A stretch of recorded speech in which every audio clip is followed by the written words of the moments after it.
அன்பான தேவனுடைய பிள்ளைகளே, இந்த லெந்து நாட்களில் உங்களை நான் அன்போடு வாழ்த்துகிறேன் இயேசுவின் நாமத்தில். இன்றைக்கும் நம்ம ஆண்டவர் நமக்கு சில காரியங்களை கற்றுக் கொடுக்க விரும்புகிறார்.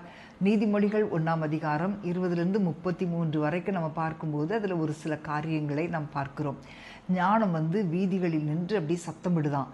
அப்போது அது கூப்பிடும்போது, அது சில காரியங்களை சொல்லி கொடுக்கும்போது அதை கேட்காதவர்களுக்கு அது ஒரு எச்சரிக்கையாக சில காரியங்கள் கீழே சொல்லப்படுகிறது. கேட்கிறவர்களுக்கு வாக்குத்தத்தம்.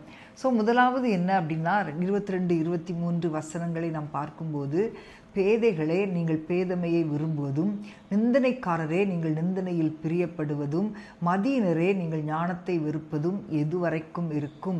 என் கடிந்து கொள்ளுதலுக்கு திரும்புங்கள் அப்படின்னு சொல்லி அந்த ஞானம் கூப்பிடுது. இதில் 3 வகையான மனிதர்களை நம்ம பார்க்கிறோம். பேதைகள். இந்த பேதைகள் யார் அப்படின்னா அறியாமையினால் வழி தவறி நடக்கிறவர்கள். ரெண்டாவது நம்ம பார்க்கிறோம் நிந்தனைக்காரர். அப்போ அவங்க யாருன்னா பரியாசம் பண்ணுறவங்க, மற்றவங்கள ரொம்ப பரியாசம் பண்ணுவாங்க. மதியினர் அப்படின்றதுனா அவங்க ஞானத்தை வெறுக்கிறவங்க. அப்போது இவங்க எல்லாரையுமே ஞானம் சொல்லுது, நீங்கள் எல்லாரும் திரும்புங்கள் அப்படின்னு சொல்லி அழைக்கிறது. இது தேவனுடைய ஒரு அழைப்பு. தேவன் நம்மை பார்த்தும் இப்படி தான் ஆண்டவர் அவருடைய இருதயம் இப்படி தான் இருக்குது. நம்மை அழைக்கிறார். இப்போ யோனாவை அழைக்கும்போது அவன் ஓடுனா தர்ஷீஸ்க்கு ஓடிட்டான் அப்படின்னு சொல்லி நம்ம பார்க்கிறோம். அப்போ யோவேல் 2ஆம் அதிகாரம் 12ஆம் வசனத்தில், ஆதலால் நீங்கள் இப்பொழுதே உபவாசத்தோடும் அழுகையோடும் புலம்பலோடும் உங்கள் முழு இருதயத்தோடும் தேவனிடத்தில் திரும்புங்கள் என்று கற்றுச் சொல்லுகிறார்.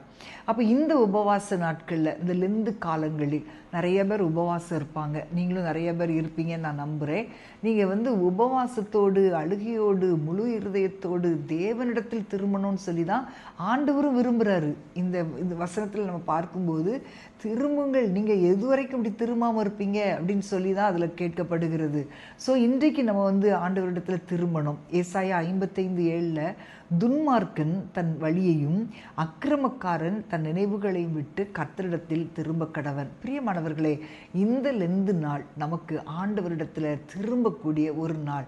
எப்படிப்பட்ட சூழ்நிலையில் நீங்கள் இருந்தாலும், ஒருவேளை தேவனுக்கு பிரியமில்லாத காரியங்களை நீங்கள் செய்து கொண்டிருந்தாலும் கூட, இன்றைக்கு நான் ஆண்டவரிடத்தில் திரும்புவேன்னு சொல்லி நீங்கள் ஒரு தீர்மானத்தோடு கர்த்தரிடத்தில் திரும்புங்கள்.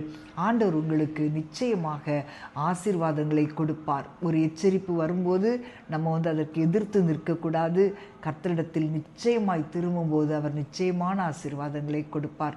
அடுத்து நம்ம பார்க்கிறோம் 24 முதல் 27 வசனம் வரைக்கும் நம்ம பார்க்கும்போது, இந்த அழைப்பை அசட்டை பண்ணினவங்களுடைய வாழ்க்கையில் உண்டான விளைவு என்ன அப்படின்னா, அந்த எல்லா ஆலோசனைகளையும் நீங்கள் எதிர்த்தீங்க.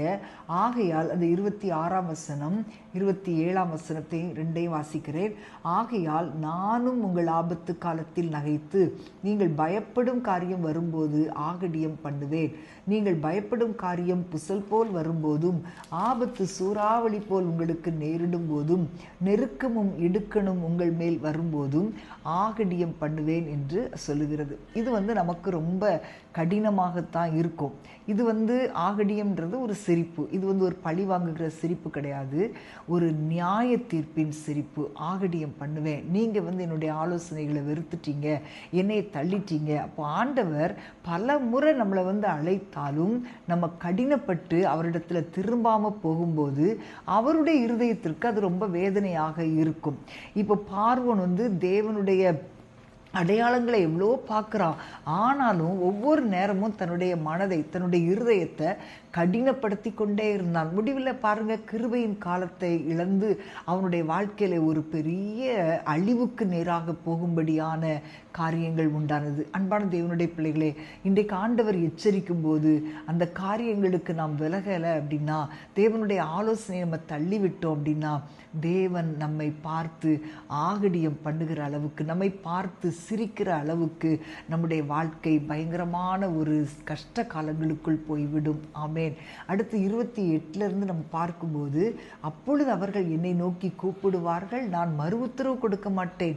அவர்கள் என்னை தேடுவார்கள், நான் என்னை காண மாட்டார்கள். அப்போ இது ஒரு பயங்கரமான காரியம்.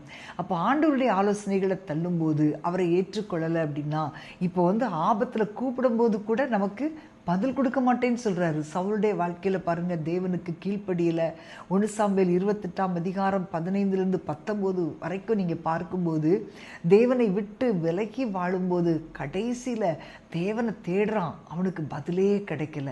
ஒவ்வொரு நாளும் ஆண்டவருக்கு கீழ்ப்படியாமல் போனால் நமக்கு ஆண்டவர் பதில் கொடுக்க மாட்டார். தேவனுடைய வார்த்தைகளுக்கு, தேவனுடைய எச்சரிப்புக்கு நம்ம கீழ்ப்படியும் போது நிச்சயமாக ஆண்டவர் நம்மை ஆசீர்வதிப்பார். நிறைய இந்த 32ஆம் வசனத்தில் பாருங்க, பேதைகளின் மாறுபாடு அவர்களை கொல்லும், மூடரின் நிர்விசாரம் அவர்களை அழிக்கும். அப்போ நம்ம வழி தவறும் போது ஒரு ஆவிக்குரிய மரணம் நமக்கு உண்டாகிவிடும். ஆனால் ஆண்டவர் சொல்லுகிறார் கடைசி வசனத்தில், எனக்கு செவி கொடுக்கிறவன் எவனோ அவன் விக்கினமின்றி வாசம் பண்ணி ஆபத்திற்கு பயப்படாமல் அமைதியாயிருப்பான். ஆண்டவருக்கு செவி கொடுக்கும் போது ஆண்டவர் நிச்சயமாக நம்மை பாதுகாப்பார். சங்கீதம் 1:3 அவன் நீர்க்கால்களின் ஓரமாய் நடப்பட்டு தன் காலத்தில் தன் கனியை தந்து இலையுதிராதிருக்கிற மரத்தை போல் இருப்பான். அப்போ ஆண்டவருடைய வார்த்தைக்கு நம்ம கீழ்ப்படியும் போது நம்ம கனிகளை கொடுப்போம், இலையுதிராதிருக்கிற மரத்தை போல் இருப்போம். நம் செய்வதெல்லாவற்றையும் ஆண்டவர் வாய்க்க பண்ணுவார். மத்தேயு 7:21 பார்க்கிறோம், நான் சொல்லிய வார்த்தைகளின்படி செய்கிறவன் தான் கன்மலையின் மேல் வீட்டை கட்டின புத்தியுள்ள மனுஷனுக்கு நான் ஒப்பிடுவேன் சொல்லி ஆண்டவர் ஒப்பிடுகிறார். ஸோ தேவனுடைய கண்டிப்பை நம்ம ஏற்றுக்கொள்ளும் போது நம்ம அந்த கன்மலையின் மேல் போட்ட அந்த வீடு பார்த்திங்கன்னா பெருங்காற்று வந்தாலும் அது கீழே விழலை. அதே போல் நம்முடைய வாழ்க்கை அந்த இலையுதிராதிருக்கிற ஒரு மரத்தை போல நம்ம இருப்போம். தேவனுடைய கண்டிப்பை நீங்கள் அசட்டை பண்ணாதுங்க. எபிரேயரில் பார்க்கிறோம், இன்று அவருடைய சத்தத்தை கேட்பீர்களாகில் கோபம் ஊட்டுகிற நாளில் நடந்தது போல உங்கள் இருதயங்களை கடினப்படுத்தாதிருங்கள். அன்பான தேவனுடைய பிள்ளைகளே, இந்த லெந்து காலத்தில் இது ஒரு வெறும் உபவாசம் மட்டுமல்லாமல் நம்ம ஆண்டவரை நோக்கி பார்த்து ஆண்டவருக்கு பிரியமாய் வாழ்ந்து அவரிடமாய் திரும்பி அவரிடத்திலே மனம் திரும்புதலின் ஒரு நாட்கள். யோனாவை போல ஓடுனா கூட ஆண்டவரிடத்தில் நம்ம திரும்பி வந்துடணும். பேதுருவை போல நம்ம மறுதலித்தாலும் திரும்ப ஆண்டவரிடத்தில் வரணும். இன்றைக்கு இது உங்களுக்கு ஒரு கேள்வி. இன்றைக்கு நீங்கள் ஆண்டவருடைய கரத்தில் ஒப்பு கொடுக்குறீங்களா? உங்களுடைய வாழ்க்கை ஆண்டவருக்கு நேராக திருப்பப்படுதா? அவருடைய அழைப்பை விட்டு விடுறீங்களா? ஆனால் தேவனிடத்திற்கு திரும்பும்போது நிச்சயமாக கர்த்தர் உங்களுக்கு அவருடைய வார்த்தைகளை உங்களுக்கு தருவார். அவருடைய ஆவியை உங்கள் மேல் ஊற்றுவார். உங்களுடைய வாழ்க்கை மிகவும் ஆசீர்வாதமாக இருக்கும். பிரியமானவர்களே, இன்றைக்கு நீங்கள் ஒப்பு கொடுப்பீங்களா? நாம் ஜெபிப்போமா? அன்பின் ஆண்டவரே, ஸ்தோத்தரிக்கிறோம் அப்பா.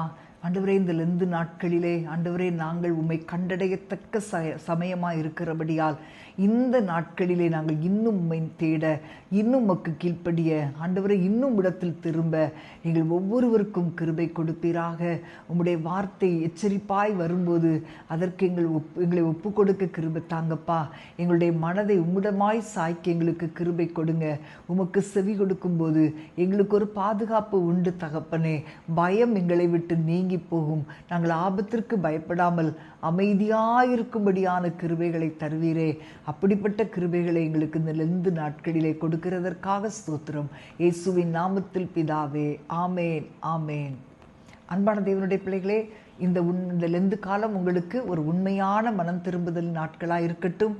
கர்த்தர் உங்களை ஆசீர்வதிப்பார்.